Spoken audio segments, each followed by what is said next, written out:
Bom dia, boa tarde, boa noite, sejam todos muito bem-vindos aos estúdios do Gran Cursos Online. Eu sou o professor Laércio Carneiro, perito criminal, e é com muita satisfação que estamos aqui trabalhando esse evento sensacional, gente. Operação Polícia Penal do Distrito Federal, Operação Sentinela, Luaula, né? E muito bacana, vale muito a pena. Eu sei que hoje, sexta-feira à noite, você gostaria, né? Ou de estar assistindo uma série, ou de estar no cinema, ou de estar numa pizzaria, num barzinho, né? Depende do gosto de cada um. Mas agora a gente está plantando para colher no futuro. Se Deus quiser, em breve você será um policial penal do DF, uma das melhores polícias penais do Brasil. Vai gozar de um excelente salário, de excelentes benefícios e não faltarão sextas-feiras à noite aí para vocês curtirem, beleza, galera? Gente, sejam muito bem-vindos, é uma grande satisfação estar aqui com vocês, tá? Vai falando aí a cidade, o estado de onde você está acompanhando a gente. Eu acredito que a maioria de vocês é do Distrito Federal, né? Olha, o Sandro do Rio de Janeiro. Pessoal, o material já tá no nosso grupo de Telegram, tá? Um abraço, Joana. Todos vocês são muito queridos para nós também, tá?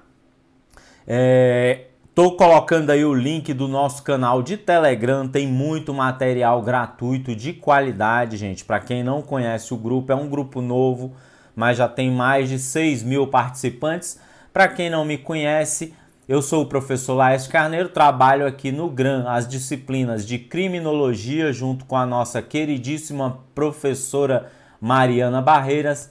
Trabalho medicina legal também e criminalística para carreiras periciais, carreiras policiais e carreiras jurídicas. Olha aí a Larissa, minha vizinha, Recanto das Emas. Gente, eu fico tão feliz de dar aula aqui para um concurso de Brasília, porque os concursos da Polícia Civil do Distrito Federal não caem minhas matérias, né? Aí, recentemente, a gente teve aí desde o concurso de 2015 de oficial da Polícia Militar do DF, veio com criminologia, 2018 PMDF e agora Polícia Penal também. É muito bom, porque geralmente eu dou aula para todos os estados, para todas as cidades, muito menos, né, para Brasília. Só que eu sou de Brasília, Distrito Federal também. Cadê o pessoal de Ceilândia aí? Eu sou nascido e criado lá naquela quebrada de Ceilândia, tá, gente? Hoje eu moro em Águas Claras. Vamos começar aqui, galera, nosso evento, que na sequência nós temos outros mestres aí que vão trabalhar com vocês, tá?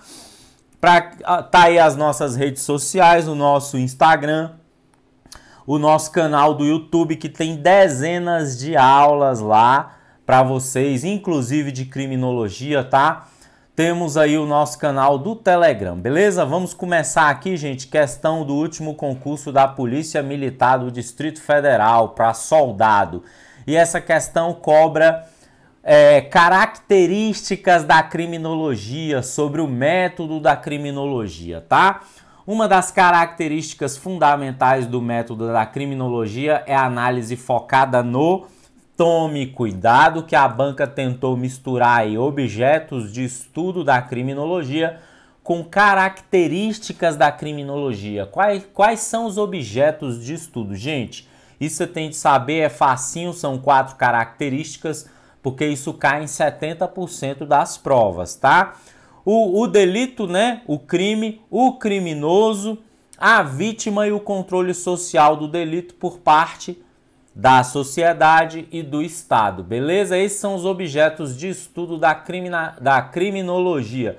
Se eu de vez em quando falar criminalística aqui, me perdoe, porque essa semana já dei várias aulas de criminalística e aí de criminologia também, e aí tem de vez em quando a língua embola, tá, gente? Daqui a pouco a gente vê a diferença entre elas, porque isso também às vezes é perguntado. Falamos dos objetos de estudo, agora vamos falar das características da criminologia. Ela é uma ciência empírica que se baseia no estudo dos fatos, na observação dos fatos, na experimentação, tá? Ela é a ciência do ser, diferentemente do direito penal, que é a ciência do dever ser, que direito penal é uma ciência dogmática, normativa, define o crime e as penas. A criminologia não, ela se aproxima do ser, do indivíduo, dos atores, né, da criminologia, o autor do delito e a vítima, e observa o comportamento deles e observa o fenômeno crime para buscar entender, tá? Então nós vimos os objetos e as características é o que? O empirismo, a observação prática, a experimentação, a interdisciplinariedade. Beleza? Nós vamos aprofundar daqui a pouco. Vamos ver o que a banca está querendo aí. Característica fundamental do método da criminologia. O delito não, porque é objeto, o delinquente é objeto, controle social é objeto, o empirismo, tá? É característica da criminologia. E a vítima é objeto. Um abraço aí para o pessoal de Anápolis, cidade queridíssima. Gosto muito de Anápolis, tá, gente? De vez em quando eu viajo para aí para dar aula num curso de pós-graduação que eu ministro aí, Goiânia também, tô sempre por aí, tá? Criminologia, tá aí, ó, eu trouxe um slide de teoria para você. Conceito, método, objeto e criminalidade. Os conceitos de criminologia, né? É o estudo do crime, vem do latim, né? Crime, crimen, tá? E logo, do grego, estudo, tratado. Para Ernest Schilling, que é um dos primeiros criminólogos alemão, a criminologia é a ciência do crime, tá? Aí depois veio, né, o criminoso, tá? A vítima, tá? E o controle social. Hilário Veiga de Carvalho, professor de Medicina Legal e Criminologia da USP. A criminologia é o estudo do crime, do criminoso, da criminalidade, tá? Tem vários conceitos, alguns mais simples, outros mais complexos, beleza, gente? Tá aí, ó, comparação entre a criminologia e o direito penal. Para o direito penal, né, o crime é um fato típico, antijurídico e culpável. Para algumas correntes minoritárias é um fato punível, tá? Agora, para a criminologia é o que? É um fato que tem incidência aflitiva, incidência massiva, persistência espaço-temporal, em que haja inequívoco consenso por parte da sociedade e dos especialistas da necessidade de combatê-lo. O que é um fato que traz incidência aflitiva? É um fato que traz prejuízo para a sociedade, que traz medo, que traz danos, que traz traumas à sociedade, tá? Exemplo, matar alguém, o homicídio, né? Mas não confunda. Para a criminologia o conceito é um e para o direito penal é outro. Então, incidência aflitiva é um fato capaz de causar problema à sociedade. Incidência massiva trata-se de um fato que ocorre com frequência e prejudica um razoável número de pessoas, uma parcela considerável da sociedade. Persistência espaço-temporal significa que se trata de um fato que se repete corriqueiramente. Exemplo, né? O homicídio, o crime de homicídio, é um crime que nós temos diariamente na maioria das grandes cidades. O crime de roubo também, o crime de furto também, o tráfico de drogas, o estupro, beleza? Inequívoco consenso por parte dos especialistas e da sociedade de que há necessidade de combatê-lo. Então esse é o conceito, tá? Para o direito penal, né, é uma ciência de caráter normativo e dogmático, define o crime, define a pena, coibindo as práticas criminosas. A criminologia já tem outra finalidade, né? Entender e prevenir a criminalidade. Entender as causas, os efeitos, as formas de prevenir a criminalidade, entender o comportamento do criminoso. Aliás, no edital de vocês tem criminologia clínica, uma parte muito complexa e aprofundada da criminologia, que significa entender a cabeça do criminoso, entender por que ele praticou o crime, entender o comportamento dele naquele momento, é o diagnóstico quanto à prática do crime, e o prognóstico, se esse indivíduo tem a tendência ou não de cometer esse fato novamente. Além de estudar as formas de tratamento e de ressocialização, de reinserção na sociedade. Poucos concursos cobram criminologia clínica, porque é uma parte mais aprofundada. O de vocês cobra, o de delegado de São Paulo cobra, tá? Alguns de juiz, alguns concursos de juiz, alguns concursos de promotor também, tá? Ela busca entender a vítima e as formas que a sociedade usa para controlar a criminalidade, entendendo a realidade criminal, explicando-a e tentando modificá-la para melhor, no sentido de diminuir os índices de criminalidade. Outra característica importante da criminologia é a interdisciplinariedade, porque ela se vale de todas dessas outras ciências aí para explicar o fenômeno delito. Agora, gente, tome cuidado. A maioria dos autores usam interdisciplinariedade como característica da criminologia, mas alguns ainda usam multidisciplinariedade. Para quem não é da educação, esses termos muitas vezes são tidos como sinônimo, mas para o profissional da educação, interdisciplinariedade, multidisciplinariedade e transdisciplinariedade são conceitos diferentes, tá? Como dever de casa, você vai estudar essa diferença aí. Repetindo, para a maioria dos teóricos da criminologia, a criminologia é interdisciplinar. Alguns consideram multidisciplinar, beleza? Então vamos lá. Tá aí, ó. Ela se baseia no método empírico, né, na prática, na experimentação, para fundamentar as teorias. Tá aí o conceito trazido pelo professor Sérgio Salomão Checaira, que é professor de criminologia da USP, inclusive foi o orientador de mestrado da professora Mari, tá? Tá aí, ó, a abordagem criminológica empírica, seu objeto de estudo, que é o delito, o delinquente, a vítima e o controle social, se insere no mundo do real, do verificável, do mensurável. Então é mais ou menos o método das ciências da natureza, das ciências exatas, tá? Observar, medir, interferir, experimentar, beleza? A criminologia se baseia muito nisso, tá bom? Tá aí, ó, outras características dela para você estudar no aconchego do seu lar. Vou deixar esse slide de cortesia para vocês. Esses slides são lá do nosso curso completo de criminologia, tá, gente? Que, aliás, nós estamos complementando para vocês. Quem é assinante já deve ter recebido as aulas que eu gravei essa semana de criminologia clínica. Deixa eu mostrar os principais materiais que eu uso para preparar o curso de vocês, tá? O principal, melhor e mais importante, né, é o livro da minha queridíssima amiga professora Mari, que não é porque é nossa professora, mas é o melhor livro disponível no mercado, tá?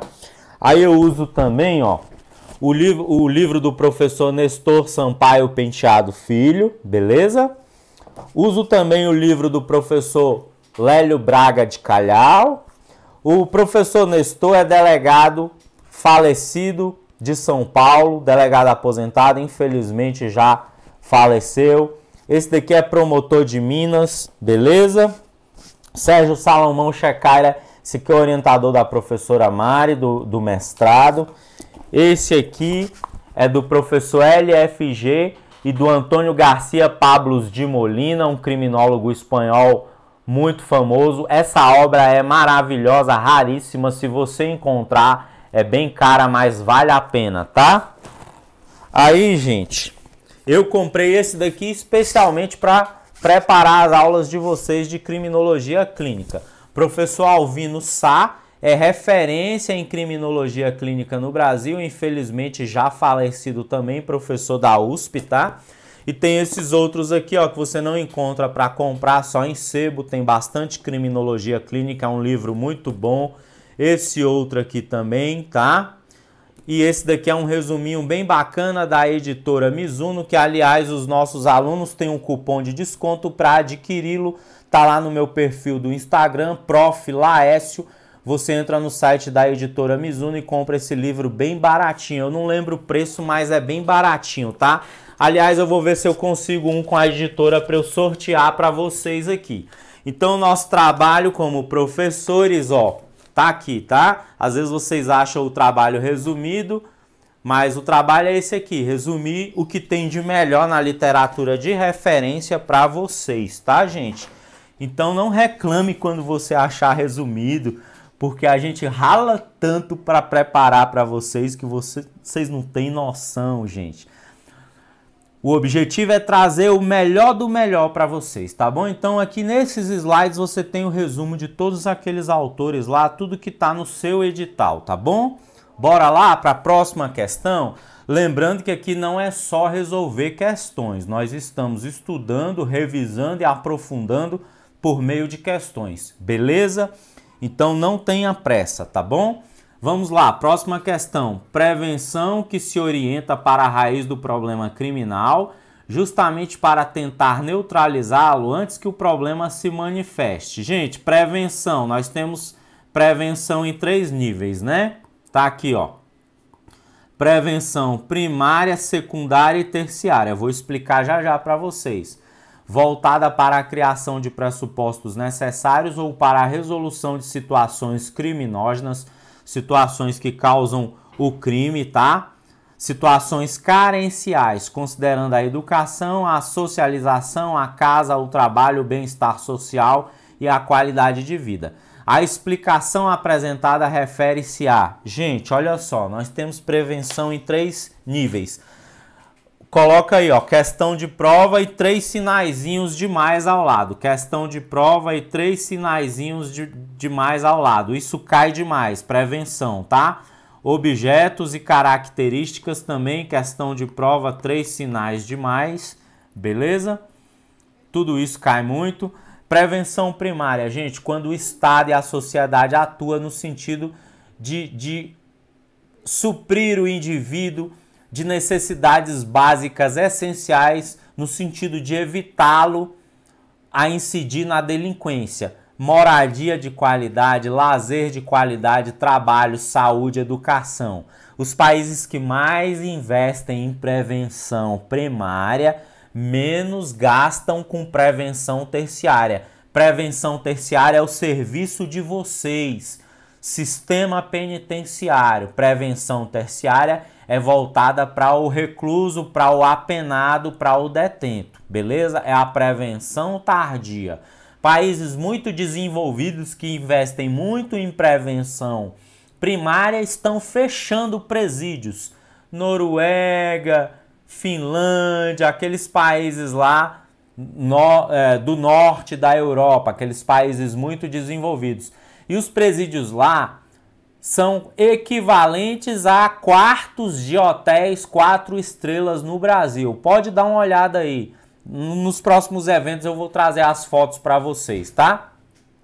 Então, prevenção primária, atendimento de necessidades essenciais. Prevenção secundária é quando o Estado, a polícia, a sociedade volta métodos de prevenção para grupos específicos que estão prestes a delinquir. Exemplo, aqui no Distrito Federal, o que nós temos?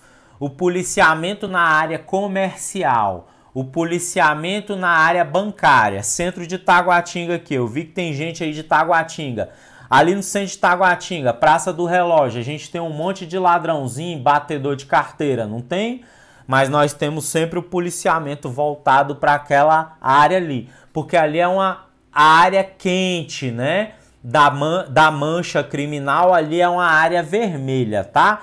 Índices de roubo, índices de furto, índices de tráfico de droga elevados. Então, a prevenção secundária, trazendo para um exemplo prático, seria o policiamento voltado ali para a área comercial do centro de Taguatinga. Setor comercial norte, setor comercial sul, rodoviária do plano piloto, Ceilândia centro, beleza? Áreas ali que a qualquer momento, a todo instante, estão ocorrendo crimes. E prevenção terciária voltada para a população carcerária, para os apenados, para a recuperação, para a ressocialização, para o tratamento do criminoso, beleza? Então, o que ele está perguntando aí, né? atendimento de necessidades essenciais, refere-se à prevenção primária. Isso cai muito, tá bom, gente? Vamos lá. É isso mesmo, André Diniz. É o famoso Corolla estacionado com giroflex ligado, né? Para não gastar muita gasolina, herança desde o governo Hollenberg aqui em Brasília, né? Para dizer que a polícia está ali, beleza? A prevenção do delito, tá aí, ó, prevenção primária, secundária e terciária. Vou deixar aí para você o slide de revisão. Vamos para o próximo slide. Atua mais tarde em termos etiológicos, questão de prova com 3 sinais de mais. Gente, quando eu colocar 3 sinais de mais é porque cai muito. Quando eu colocar 2 sinais de mais é porque cai mais ou menos. 1 sinal de mais é porque cai pouco. Quando eu não coloco nada é porque quase não cai, beleza? Mas a gente traz aqui o que mais cai. Atua mais tarde em termos etiológicos, no sentido da origem. Não quando e nem onde o conflito criminal se origina. Onde ele se origina? Lá na prevenção primária. Mas onde se manifesta e se exterioriza. É aonde? Nas grandes cidades, nos centros. Operando a curto e médio prazos. Se orientando seletivamente a certos setores da sociedade, relacionando-se intimamente com a política legislativa penal, tá? Assim como com a ação policial. Então, tá falando de quê? Onde se manifesta e onde se exterioriza, operando a curto e médio prazo. Isso daqui é, por exemplo, né, o policiamento nas áreas bancárias, o policiamento nas áreas comerciais, na Cracolândia, em São Paulo, tá? Relacionando-se intimamente com a política legislativa penal e com a ação policial. Essa informação caracteriza a prevenção secundária, beleza? Prevenção secundária. Essa questão eu achei um pouquinho confusa, tá, gente? Mas é prevenção secundária, tá? Vamos lá. O objeto de estudo da criminologia que se traduz na função exercida pela polícia judiciária. Gente, a polícia judiciária, ela atua em qual objeto de estudo da criminologia? No controle social formal. Vamos revisar? Quais os tipos de controle nós temos? O informal e o formal. Qual é o controle informal? Exercido pela família, pela igreja, pela vizinhança, pela escola, pela escolinha de futebol. Esse é o informal. Quando as pessoas que convivem com a gente, o ambiente de trabalho, a gente recebe aquele aconselhamento direto ou indireto, né, para não incidir em práticas criminosas. E o controle formal é o quê? Pelas estruturas formais de controle do crime do Estado. Polícia Militar, Polícia Civil, Polícia Federal, Polícia Rodoviária Federal, Polícia Penal, as guardas, beleza? Poder Judiciário, Ministério Público, certo? Então esse é o controle formal. E a Polícia Civil, a Polícia Judiciária, exerce o controle social do delito, beleza? Vamos lá?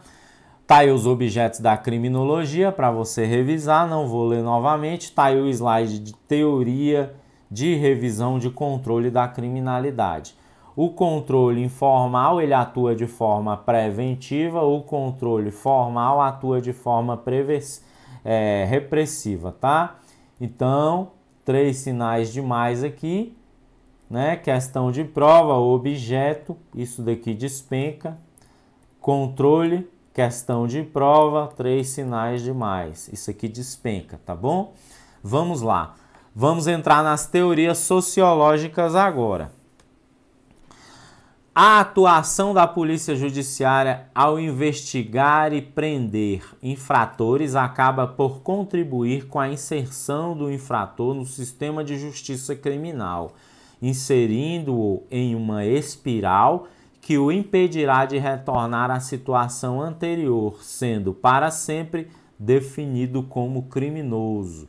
O indivíduo é etiquetado e rotulado como criminoso. Essa afirmação se relaciona preponderantemente com a teoria sociológica da criminalidade. O que ele está falando aí, né, gente? Uma vez o indivíduo inserido, né, como polo passivo do sistema de justiça criminal, ele recebe um rótulo, ele recebe uma etiqueta de criminoso. Por isso que a teoria é chamada teoria do etiquetamento ou da rotulação, que em inglês é chamada de labeling, etiquetamento, approach, abordagem do etiquetamento, labeling approach, beleza? O que esse texto do enunciado está descrevendo é isso, que o indivíduo ele entra, né, na espiral do sistema. Ele a conduta dele é reprimida pelo Estado, ele recebe o rótulo de criminoso, a etiqueta de criminoso, mesmo que ele pague a pena e volte para a sociedade. Ele volta com que rótulo? Ele volta com que etiqueta? Aí ele tem dificuldade de conseguir um emprego, ele tem dificuldade de ser aceito pela família, ele tem dificuldade de ser aceito pela vizinhança, as pessoas perdem a confiança nele. Isso muitas vezes faz com que o indivíduo volte a delinquir. Gente, eu não estou justificando essas ações. Eu estou explicando para você o raciocínio da teoria. O que eu penso, o que você pensa não importa, né?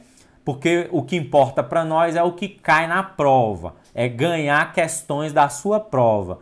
Eu posso até discordar, você pode até discordar, a gente vai ver que tem teorias que são absurdas, mas vamos tentar olhar com um olhar científico, com um olhar neutro, imparcial, para a gente ganhar questões da sua prova, beleza? Quem somos nós na fila do pão, né? O meu pensamento e o seu não importa para a banca. O que importa é o que está na literatura, o que a gente tem de marcar na prova, beleza? Nós estamos aqui para passar, para ser policiais penais, tá bom? Então vamos lá, é a teoria do etiquetamento ou da rotulação, beleza, gente? Bora lá, tá aí o resuminho de cortesia para vocês. Teoria do etiquetamento ou da rotulação ou do labeling approach, desenvolvida por Goffman e Becker em 1960 nos Estados Unidos. Segundo eles, né, o crime é mera convenção social, não existe o Estado e a polícia que escolhe as condutas que vai coibir. Gente, se você parar para pensar, faz sentido. A galera aqui do DF vai lá pro Lago Sul. Vê se você vê uma viatura da PM abordando gente toda hora na rua. Você não vê. Você vê ali a viatura da PM no Pier 21, no Gilberto Salomão, lá no Pontão, só fazendo a segurança, só garantindo a tranquilidade, não é? Agora vem pra Samambaia, pro Sol Nascente, pro Pôr do Sol, pra Estrutural. É toda hora a barca da PM na rua, polícia, mão na cabeça e encosta. Se você parar para pensar, faz sentido, né? O Estado, ele direciona e ele vê quais condutas, né? Quais grupos sociais no qual ele vai focar. Aí a gente justifica, é porque lá tem maiores índices de criminalidade. Mas essa teoria diz assim, por que lá tem maiores índices de criminalidade? Porque o Estado decidiu focar nas abordagens lá, entendeu? A lógica dessa teoria, não estou defendendo, tá? Eu também sou policial, eu também tenho um ponto de vista semelhante do que vocês estão... A Sheilane tá rindo aí, sol nascente é mato. Rapaz, sol nascente, pôr do sol, só Jesus na causa, né? Tem alguém aí do sol nascente, pôr do sol, gente? Eu fui criado ali acima do sol nascente, onde a gente tem o Sesc ali, a Fundação Bradesco, na época que não tinha nem asfalto. Ali era bandido demais, gente. Hoje tá tranquilo, hoje tá um céu. O crime não existe, é mera convenção social, tá? O crime é decorrente da discriminação social e estatal. O Estado escolhe as condutas que ele vai rotular como crime e o indivíduo que pratica aquela conduta é etiquetado como criminoso, geralmente os menos favorecidos. E aí o indivíduo passa a ser aquilo que pensam dele e ele passa a se comportar como que pensam nele, né? É isso mesmo, Sheilane. Lá no Lago Sul você não vê o Kitipeba. Então você não vê a PM abordando toda hora. Lá o playboy anda de Mercedes, de BMW. Se não for uma denúncia dizendo que o porta-mala tá cheio de droga, dificilmente ele vai ser abordado, tá? Agora qualquer carro... Ixi, se for uma Mercedes, uma BMW no sol nascente, no pôr do sol, aí é patrão, é traficante, é abordado na certa, né, gente? Vamos lá. São objetos de estudo da criminologia moderna o quê? O crime, o criminoso, a vítima e o controle social. O que está faltando aí, gente? Né? O criminoso, então aqui é o crime, né? Ó, o crime, o criminoso, a vítima e o controle social. Então é o quê? O crime e a vítima. Alternativa D. O pessoal tá falando, a Gleice tá falando que no Itapuã é bem tranquilo. Gente, essas bocadas, essas quebradas aí da área norte do DF eu não conheço muito. Planaltina, Sobradinho, Itapuã, São Sebastião, eu conheço mais o lado de cá, Samambaia, Ceilândia, Taguatinga, Santa Maria, Recanto, tá? Mas vocês vão falando aí pra nós, tá? A Suzane tá falando aí que também foi criada na Ceilândia. Tudo bom, vizinha? Seja bem-vinda à nossa aula. Viu tanta coisa que depois de muitos anos mudou para o Guará. Tem certos lugares aqui que tá no mesmo patamar. Guará é uma bocada disfarçada também, rapaz. Tem um tal de Guarazinho aí, né? Que é bocada. Eu conheço esses lugares aí, viu? Tem gente boa, gente. É brincadeira. A gente aqui tá só descontraindo. Todas essas cidades têm pessoas de bem. Aliás, a maioria das pessoas são de bem, né?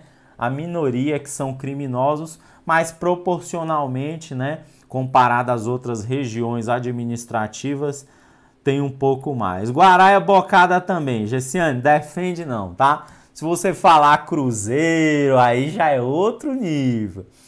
Sudoeste, né? Asa Sul, Asa Norte, aí já muda um pouquinho. Mas o Guará é uma bocada disfarçada, beleza? São teorias de consenso as teorias. Gente, isso daí é sacanagem, cai pra caramba.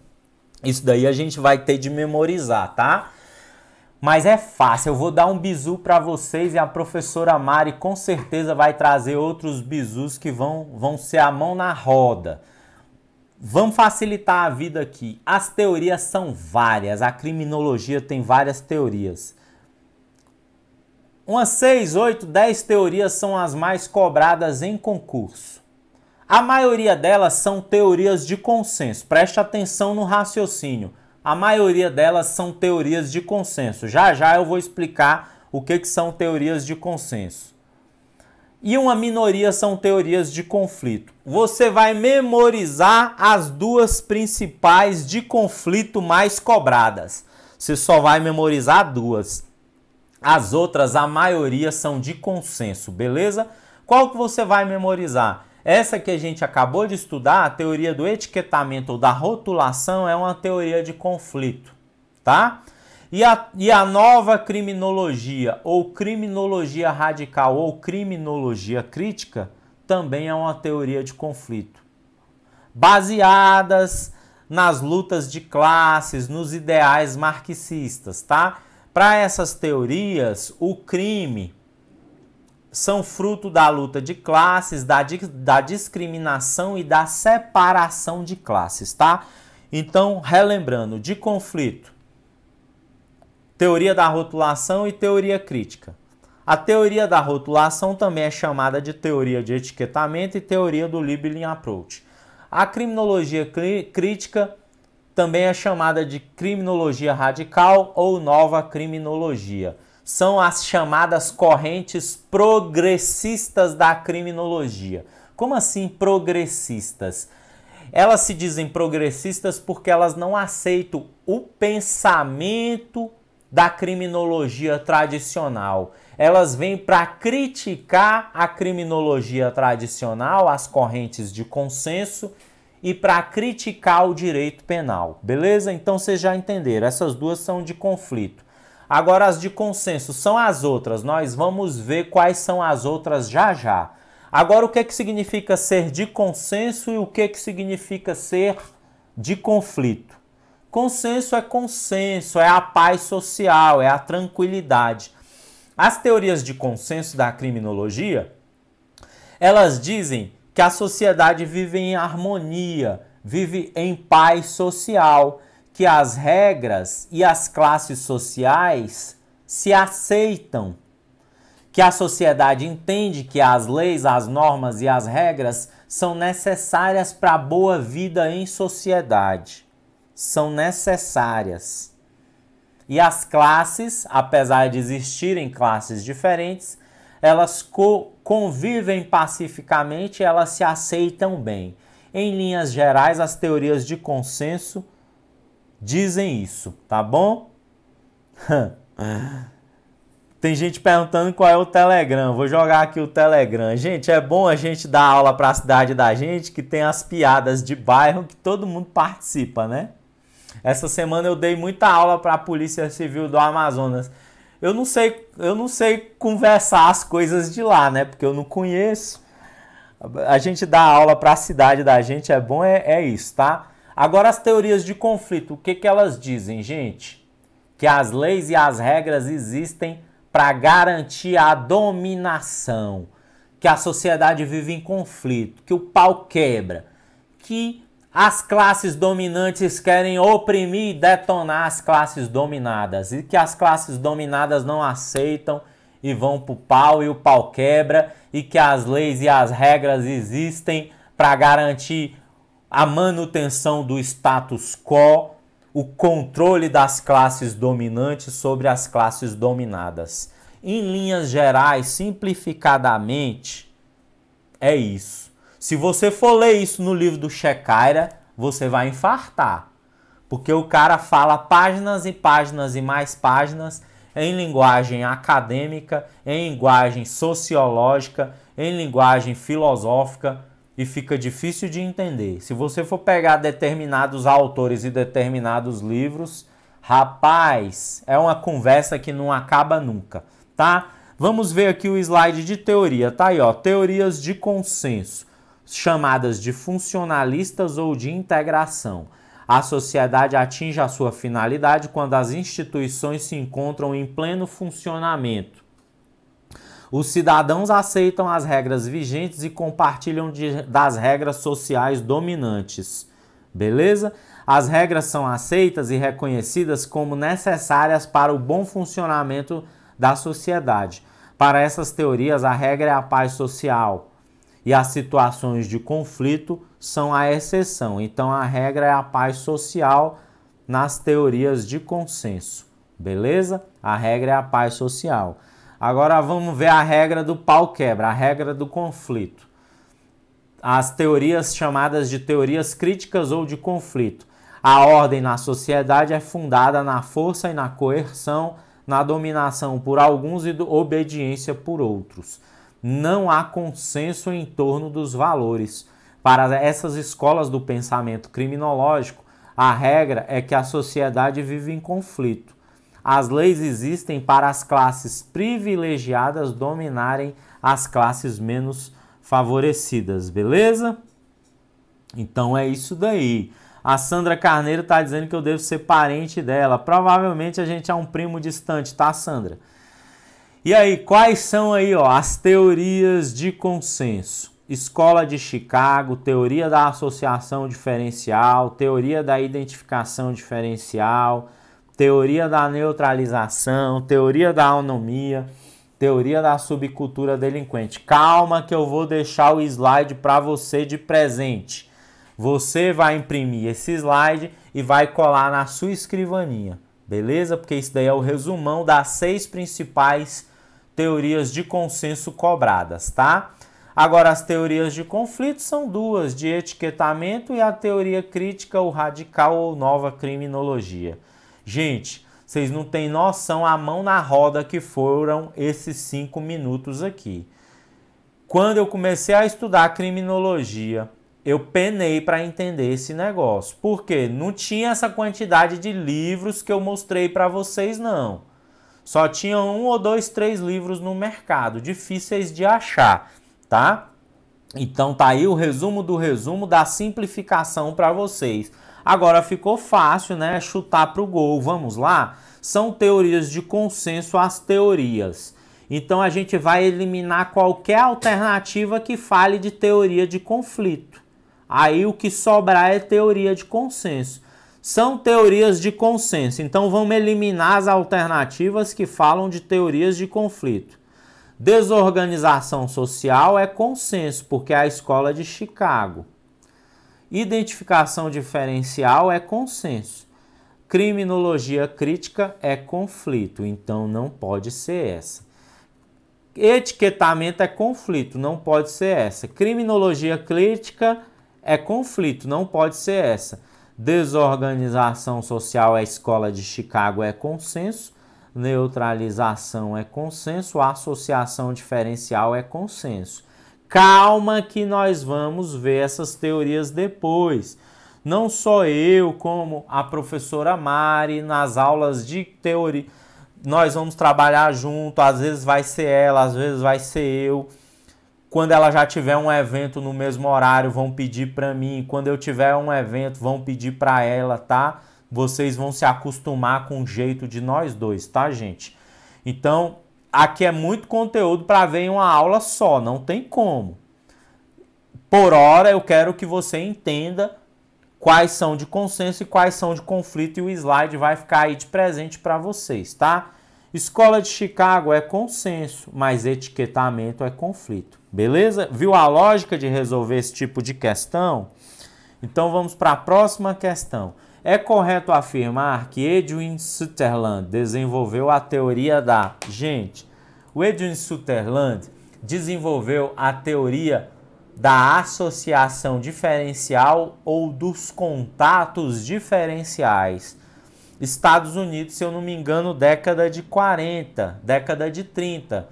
Também chamada de teoria da aprendizagem social ou social learning. O que essa teoria diz, gente? Que o crime independe de classe social e que o comportamento criminoso se dá por aprendizagem, se dá por convívio. E essa teoria é a teoria que explica os crimes de colarinho branco. Explica por que um político honesto, quando convive com um meio político corrupto, se tornará um corrupto. Explica por que o fiscal de tributos honesto, quando convive em um grupo de corruptos, tem razoável chance de se tornar um corrupto, assim como para o policial, tá bom? Porque se o indivíduo convive com um meio corrupto, muitas vezes ele não tem escolha, a chance dele se tornar um corrupto é razoável. Gente, eu não estou dizendo que eu concordo, e nem você é obrigado a concordar. Eu estou dizendo o que a teoria diz e o que vai ser cobrado da gente na prova. O crime depende de classe social e o aprendizado do crime se dá por convivência. Beleza? Essa é a teoria dos crimes de colarinho branco.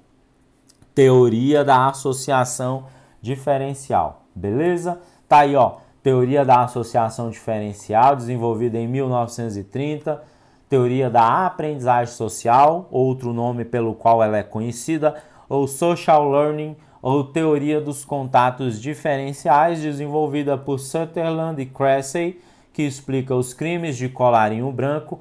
O processo de prática do crime se dá por aprendizagem, por convívio. O criminoso surge por convivência e por influências, em razão do ambiente social e profissional, e não tem relação com classe social. Beleza? Gente, tá aí, ó, a teoria toda resumida em um slide. Isso é um capítulo de um livro. Isso é um tópico, várias páginas de determinados livros, de determinados autores, tá?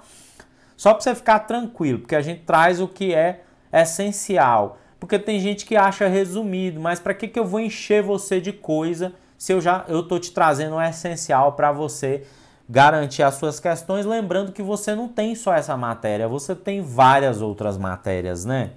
Então tá aí, VUNESP, escrivão de polícia, Dentre os modelos sociológicos, a teoria da criminologia crítica, da rotulação e da criminologia radical são exemplos de teoria de consenso não, de aparência não, de descaso não, de falsidade não, de conflito.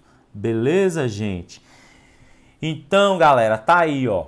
Por que eu trouxe questões da VUNESP para vocês? A VUNESP é a banca da Universidade Estadual de São Paulo que tradicionalmente mais tem questões de criminologia, porque o foco, o epicentro dos estudos de criminologia no Brasil é São Paulo, USP e as outras universidades paulistas. Historicamente, os concursos de segurança pública do estado de São Paulo foram os primeiros a cobrar criminologia. Criminologia já estudada nas cadeiras das universidades paulistas há mais de 100 anos. Os primeiros professores de medicina legal já estudavam criminologia e traziam criminologia para o ambiente das universidades paulistas. Por isso que São Paulo tem essa tradição. Tirando isso, o foco da criminologia no mundo é Estados Unidos e Europa.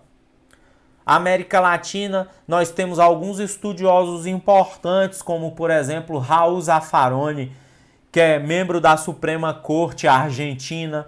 Nós tínhamos o professor LFG aqui, Luiz Flávio Gomes, infelizmente falecido, cientista pesquisador maravilhoso, bacharel em direito, foi agente, investigador, escrivão, delegado, juiz, promotor, deputado, procurador de estado. Foi ele quem fundou esse método de ensino telepresencial à distância no Brasil em 2004 para concurso em cursos de pós-graduação. Professor Luiz Flávio Gomes também é referência no Brasil, já morreu. E esse professor de criminologia, que é o ícone da criminologia clínica no Brasil, professor Alvino Sá, também já falecido, tá? Também é das referências no Brasil em criminologia. Aqui o professor LFG com o criminólogo espanhol Pablos de Molina, tá? Então, no mundo, o foco da criminologia, Estados Unidos, Europa, o Canadá também tem alguns estudiosos importantes. No Brasil, esses que eu citei para vocês.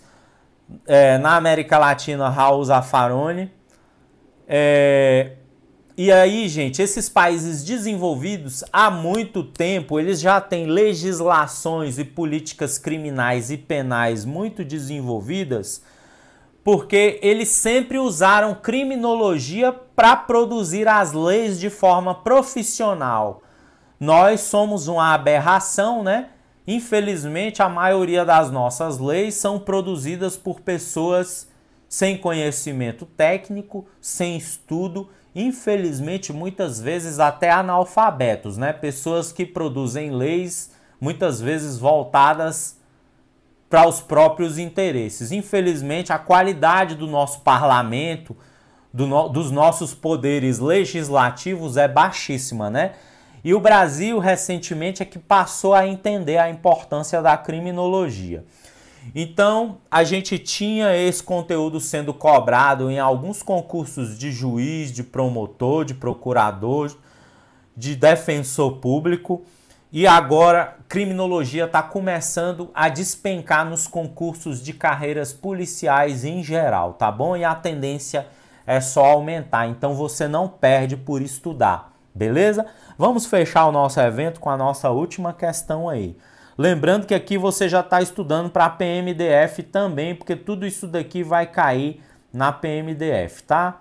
Tá aí um slide de revisão da criminologia crítica ou nova criminologia ou criminologia radical para vocês. Vou deixar de cortesia. Alessandro Barata é um nome importantíssimo, criminólogo italiano. Beleza, gente?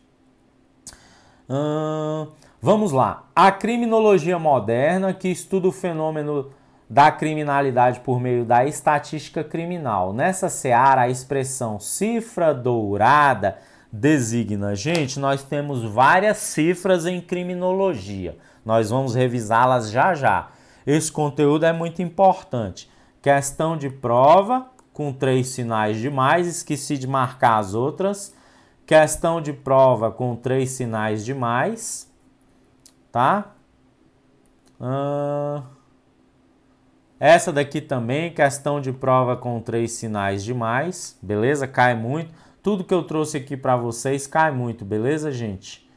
Essa daí, né, classificação das teorias de consenso e de conflito, a VUNESP gosta muito, eu não sei se a banca de vocês vai perguntar.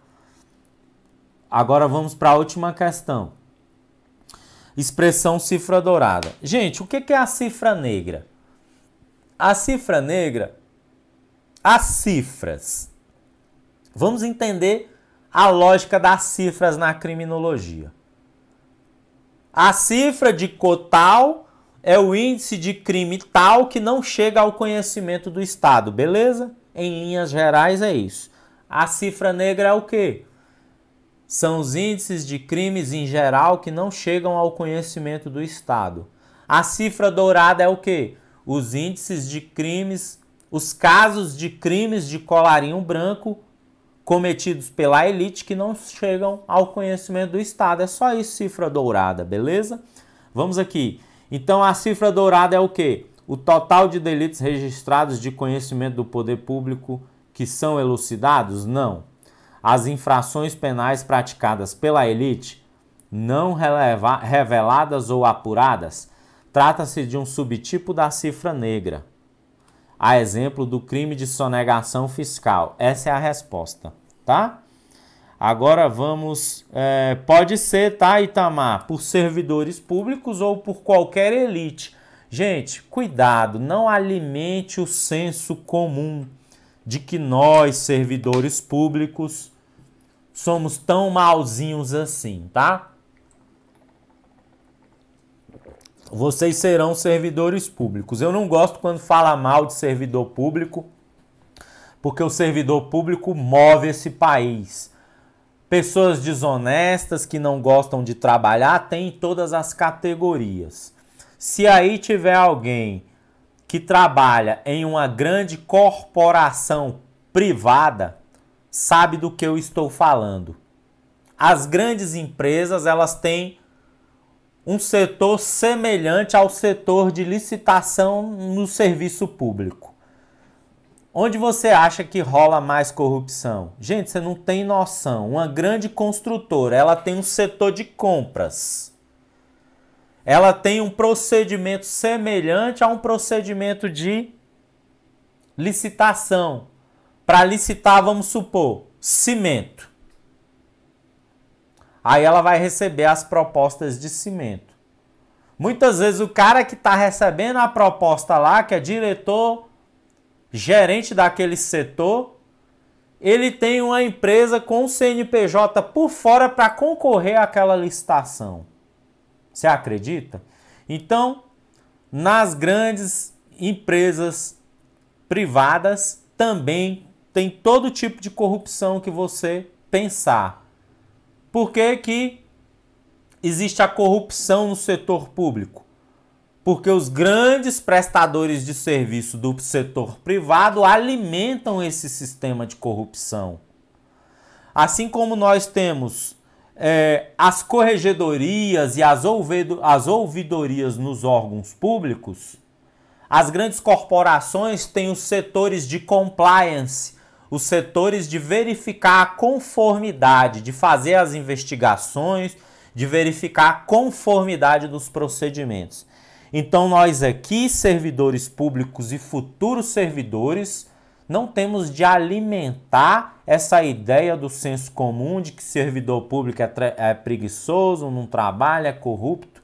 Beleza? Conto com vocês para a gente rebater essa ideia, tá? Até porque muitos de vocês aí já são servidores, muitos são filhos de servidores e, se Deus quiser, muitos de vocês, em nome de Jesus, em breve serão servidores. Dá uma olhada aí no meu Instagram, a quantidade de alunos nossos que tomaram posse na perícia do Ceará essa semana, na segunda-feira. nossos alunos que fizeram prova ano passado, já que passaram nas carreiras policiais, né? Que passaram pelas etapas seguintes dos certames, já estão tomando posse agora. É maravilhoso, gente, tá? Então, muitos de vocês, eu tenho certeza, daqui dessa live, sairão muitos aprovados nesse concurso da Polícia Penal do DF, eu tenho certeza. E é uma carreira maravilhosa, não subestime, tá? Eu tenho amigos na Polícia Penal que estão muito bem, tá, gente? Não só eles, como as famílias deles, tá? Para quem não lembra, né, o primeiro concurso foi o de técnico penitenciário lá no concurso, lá no governo Arruda TecPen, né? O salário era R$ 1.600, nível médio, um monte de gente subestimando. Hoje um agente penitenciário final de carreira que apresenta todos os títulos, ele aposenta tranquilo com salário bruto de 15 mil, tá? Então vamos lá fechar aqui a revisão das cifras, ó. Cifra negra nós já falamos, cifra cinza, crimes registrados pela polícia, registrados na polícia por meio de ocorrências policiais em que a resolução do conflito se dá mediante conciliação entre os envolvidos na própria delegacia de polícia. É ali, né, no banco da DP, rola o aperto de mão, rola o abracinho, rola os 3 beijinhos entre aspas e já resolve tudo ali mesmo. É a cifra cinza. Cifra dourada a gente já explicou. Cifra verde são os crimes contra o meio ambiente que não chegam ao conhecimento do Estado, tá? Olha aí, professor Marcos Fagner, foi o primeiro policial penal no DF. Parabéns, professor, por ter acreditado nessa carreira aí, que tanto cresceu, né, gente? Professor Marcos Fagner certamente lutou muito para evoluir essa carreira que vocês vão receber hoje, tá, gente? Tá aqui, ó, cifra amarela. A gente, né, são os crimes de violência policial contra indivíduos que, por medo de represália dos próprios policiais, deixam de denunciar. Gente, eu tenho uma contribuição para a categoria de vocês e eu tenho muito orgulho disso, tá? Eu sou um dos peritos que fez a perícia de periculosidade nos presídios do DF. Eu fui contratado pela Associação dos Servidores do Sistema Prisional do DF. Eu fui um dos peritos que trabalhou na elaboração do laudo de periculosidade. E periculosidade essa que vocês estão recebendo hoje, beleza? Pode perguntar lá para o sindicato, para a associação. Pode perguntar para a Mari da associação. Tem mais ou menos uns 5 anos. A associação entrou na justiça para vocês receberem periculosidade.